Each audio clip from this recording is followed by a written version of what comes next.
When we were graphing the quadratic equation by choosing points and then putting the values into the quadratic formula and then just solving for the y-axis, when we were doing that, it was kind of hit and miss.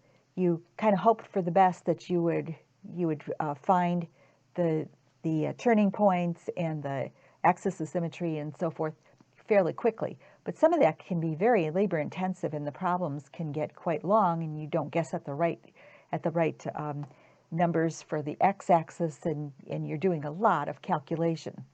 So the shortcuts, or the easier way to do it, is to follow some of the other formulas that I've shared with you. And I've narrowed it down into these steps. This will give you the basis of them. So I need you to copy this into your notes as well. Now that you have that copied, you can follow along with me as I go through these steps. This is the standard equation for the quadratic form equation, where you have a, b, and c as the coefficients of the place value terms, your constant, your x term, and your x squared term. We need to pull out the coefficients and note them on the side so we can refer to them.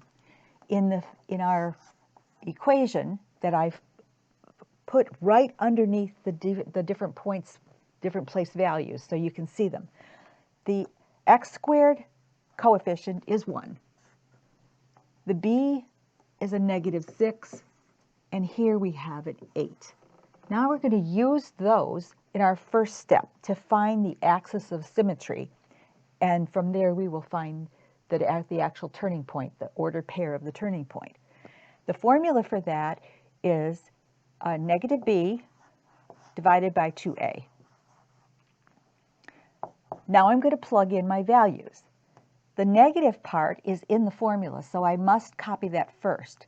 The b term is also a negative, so I'll put that in parentheses so I don't confuse myself. And 2 times the quantity 1.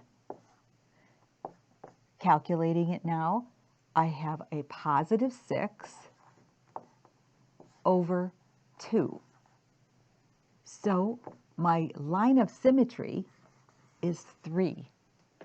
If I were to graph it, 1, 2, 3, the line of symmetry would be here.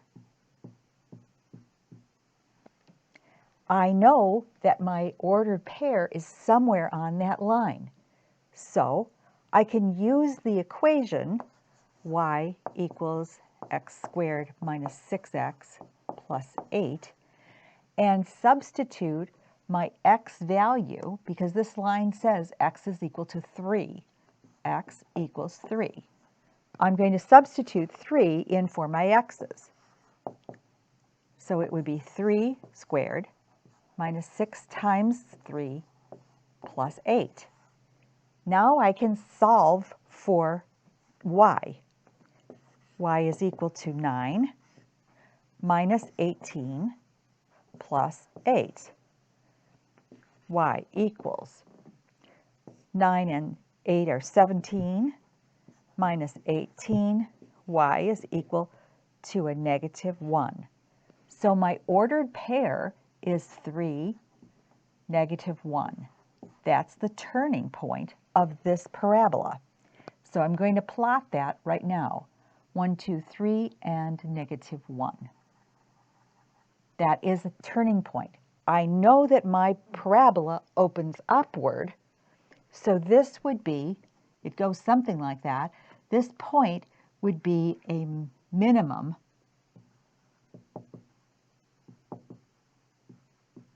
point. So that's a minimum point, and that's the turning point. Problem to be continued.